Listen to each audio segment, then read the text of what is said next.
Bonjour à toutes et tous, soyez les bienvenus dans le 9e épisode de cette série consacrée à l'histoire du handicap et de ses représentations. Nous voici rendus presque au bout du chapitre portant sur les approches scientifiques du handicap au fil des âges. Au 19e siècle et durant la première moitié du 20e siècle, comme on l'a vu dans l'épisode précédent, les sciences du vivant ont fait des pas de géant. On pense notamment à Darwin, dont cependant les théories ont été détournées dans les domaines de l'économie et de la démographie. Ce fut l'âge de grandes avancées en termes de compréhension de l'hérédité, mais aussi des tragédies eugénistes avec une obsession pour la dégénérescence. Heureusement, le XXe siècle ne saurait être résumé aux crimes eugénistes et, à partir des années 1950, les intellectuels commencent à porter un regard neuf sur les handicaps, la maladie. Se forgent notamment les concepts de normal et de pathologique. L'épistémologie, c'est-à-dire la philosophie des sciences, se rend compte qu'il est ardu de définir correctement ce qu'est être normal et être malade, sans risquer de causer du dégât aux concernés au nom d'une prétendue norme, ou bien de passer à côté de certaines explications. Il est même parfois difficile de déterminer une frontière entre la bien-portance et la maladie. On s'aperçoit que celles-ci sont même souvent contextuelles. Exemple tout bête, si une personne en fauteuil roulant veut accéder à un immeuble, elle sera handicapée dans le contexte d'un immeuble avec des marches, mais sans aucune rampe ou ascenseur.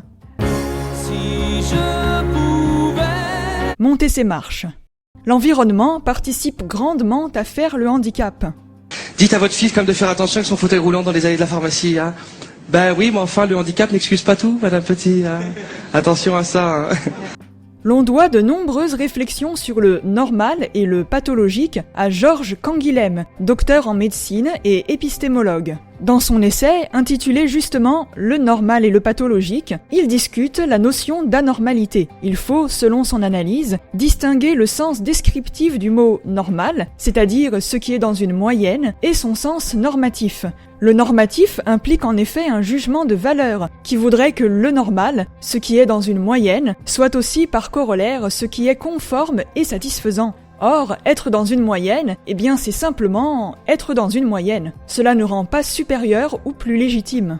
Canguilhem propose donc de distinguer l'anomale, c'est-à-dire une anomalie, entendue comme une simple exception statistique, sans connotation péjorative, et l'anormale, qui correspond à une infraction à la norme réduisant la qualité du fonctionnement organique.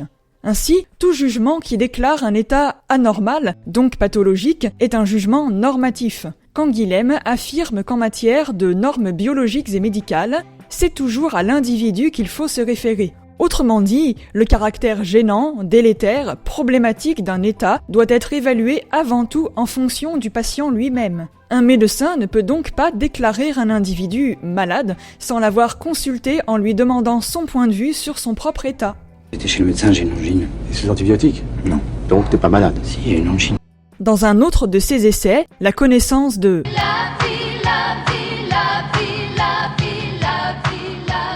Georges Canguilhem affirme que le vivant est irréductible aux lois physico-chimiques et qu'il ne peut se comprendre comme une machine artificielle conforme ou non à une norme. Il n'y a pas de forme parfaite ni de forme manquée dans le vivant. Pour illustrer cette approche, Canguilhem revient sur l'histoire de la monstruosité. Face à la normale, au monstrueux, l'homme est perdu car ces phénomènes nous sortent de l'idée que nous nous faisons de l'ordre. Il bouscule cette pensée voulant que ce qui est dans une moyenne serait supérieur et légitime du point de vue moral. Les états hors normes nous rappellent que tout le vivant ne se résume pas à un simple processus de reproduction et répétition. Dès que la conscience a été induite à soupçonner la vie d'excentricité, à dissocier les concepts de reproduction et de répétition, qui lui interdirait de soupçonner la vie encore plus vivante, c'est-à-dire capable de plus grande liberté d'exercice, de la supposer capable non seulement d'exceptions provoquées, mais de transgressions spontanées à ses propres habitudes? Comment donc délimiter ce qui relève du pathologique et ce qui relève d'un état dans la moyenne? Plusieurs approches existent et gagnent en vérité à être croisées. Une approche quantitative d'abord, fondée sur les statistiques. Est normal ce qui est dans la moyenne ou représenté par la majorité des individus. L'avantage ici est que le critère est quantifiable, mathématique, indépendant de tout jugement de valeur. avec cependant le risque de considérer que tout écart à une moyenne est illégitime. Du reste, une fois déterminés ces écarts, qu'en fait-on? Essayer de guérir, si bien sûr ces écarts sont préjudiciables au bien-être du concerné, adapter l'environnement pour estomper au maximum les écarts à la dite moyenne? C'est quoi cette petite pièce? C'est l'invention de mon ami Otis. Ça s'appelle le sans-efforceur. Une autre approche considère que c'est une différence qualitative qui fait passer du normal au pathologique. Autrement dit, quand des symptômes deviennent source de souffrance, si invalidants que le sujet ou son entourage ne peuvent pas bien vivre avec. Une déviation de la norme, une simple originalité, n'est donc pas forcément pathologique si elle ne porte pas préjudice. Ainsi, un corps ou un psychisme qui présente une particularité doit-il être obligatoirement considéré comme pathologique s'il n'est pas invalidant ? Enfin, on se rappellera que ce qu'on appelle normalité relève bien plus souvent de la norme sociale, d'où la grave tendance à pathologiser des façons d'être simplement plus rares, mais tout à fait naturelles. On sait à quels dégâts cela conduit. Par exemple, la simple différence de l'orientation sexuelle a été classée parmi les maladies jusqu'à très récemment. Aussi effarant que ça puisse paraître, ce n'est qu'en 1993 que l'OMS cesse de considérer l'homosexualité comme une pathologie mentale. Je suis pour le mariage pour tous, voilà. Sauf pour les PD, ça vraiment c'est dégueulasse. Si de simples différences comme celle-ci sortent heureusement du champ des maladies, en revanche, la fin du XXe siècle et le début du XXIe portent enfin leur regard sur tout un tas de situations ayant bien leur place dans la sphère de la maladie et du handicap. Des situations longtemps ignorées et que parfois l'on peine encore à faire admettre au grand public. Je veux parler des handicaps invisibles. Car oui, dans l'esprit de beaucoup de monde, le handicap ne se résume encore qu'à des attributs bien visibles, comme le fauteuil roulant, les béquilles, la canne des non-voyants, etc. Pourtant, aujourd'hui, 80% des handicaps sont considérés comme invisibles, indétectables si la personne concernée n'en parle pas elle-même. Cette catégorie concerne les troubles psychiques et mentaux, les lésions cérébrales, les handicaps sensoriels, les troubles type dyslexie, dyspraxie et de très nombreuses maladies invalidantes telles que la sclérose en plaques, les rhumatismes, l'endométriose pour ne citer qu'elles. Arrêtons-nous aussi un instant sur le cas de la fatigue chronique, composante de moult pathologies difficiles à concevoir quand on n'en souffre pas soi-même. Dur d'imaginer qu'un geste aussi basique qu'écrire ou retirer sa doudoune en rentrant du travail, cela puisse épuiser quelqu'un autant que 10 minutes d'haltère pour une personne valide. Et pourtant, par ailleurs, on sait aujourd'hui que la pénibilité de nombreuses professions crée des personnes handicapées. Beaucoup de maladies professionnelles entrent dans le champ des handicaps invisibles. Impossible, là encore, de faire une liste exhaustive, mais pensons simplement aux sciatiques, aux lumbagos, aux douleurs liées au port de charge, aux expositions au bruit, à certains produits, etc. Ces handicaps invisibles peuvent générer, dans le monde du travail, l'incompréhension de la part des collègues. On doute qu'un tel soit vraiment si malade que ça, on fait des remarques déplacées sur sa prétendue flemme. Si bien que certaines personnes préfèrent dissimuler leur handicap, alors même que depuis 20 ans, il est possible de faire reconnaître le dit handicap par un document dit RQTH, c'est-à-dire reconnaissance de la qualité de travailleur handicapé pour bénéficier des aménagements qui s'imposent. Là encore, il y a de quoi prendre la mesure du rôle considérable de l'environnement dans le handicap.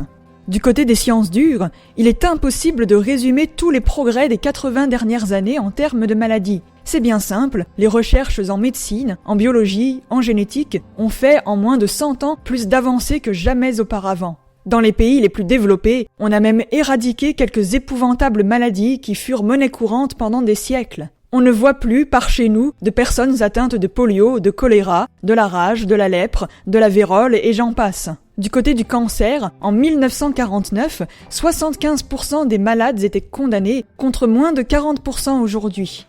Parmi les champs de recherche emblématiques concernant le handicap, on cite la génétique, la biologie moléculaire et cellulaire, et bien sûr la thérapie génique. Cette dernière consiste à réparer le patrimoine génétique. Elle commence à être évoquée dans les années 60 et débouche sur un premier essai clinique aux États-Unis en 1989. Après quelques déconvenues, on débloque des succès en 2000 pour des enfants atteints de déficit immunitaire. Bien que la prudence reste de mise, une dizaine de traitements par thérapie génique sont alors autorisés, par exemple pour l'amyotrophie spinale, la maladie de Pompe, certains cancers. Aujourd'hui, il y a des espoirs pour la maladie d'Alzheimer et la prédiction de la drépanocytose ou encore du cancer du pancréas. Et je n'ai parlé là que d'un seul type de thérapie. Penchons-nous pour finir sur les sciences humaines. À la fin du XXe siècle, les anglo-saxons initient les Disability Studies. Il s'agit de formaliser enfin une pensée scientifique de l'histoire, de la sociologie et des législations du handicap, ainsi que leurs applications dans les sociétés contemporaines. L'archéologie fait beaucoup pour l'histoire du handicap. L'état des squelettes et des tombes nous renseigne en effet sur les conditions de vie d'un individu. Une branche spécifique, la paléopathologie, étudie les maladies d'après les ossements, mais aussi d'après les représentations sur des fresques, des graffitis, dans des manuscrits, sur des statues.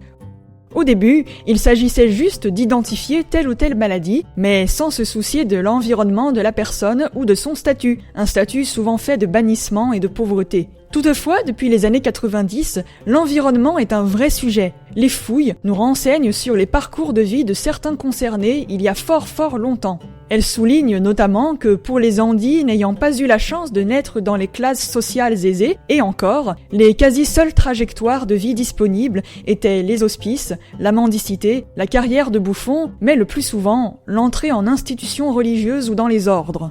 En Saône-et-Loire a été trouvé le squelette d'un enfant trisomique, reconnaissable à son faciès très caractéristique, ayant vécu au début du VIe siècle. D'après sa tombe, située au milieu de celle des autres et non pas à l'écart, on suppose qu'il a été correctement intégré à sa communauté paroissiale.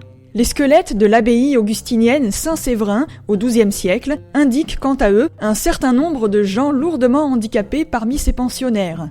Sur les ossements, des traces d'opérations démontrent que des moines ont même dû essayer de les soigner, ou tout du moins d'alléger leurs souffrances. Normal, il faut dire, car pendant des siècles, si l'on voulait pouvoir étudier et faire usage de ces petites cellules grises, il n'y avait pas le choix, on entrait dans les ordres puisque toute la sphère du savoir était aux mains de l'Église. Ou bien, quand on avait les moyens, on se rendait à l'université, elle aussi cependant tenue par l'Église.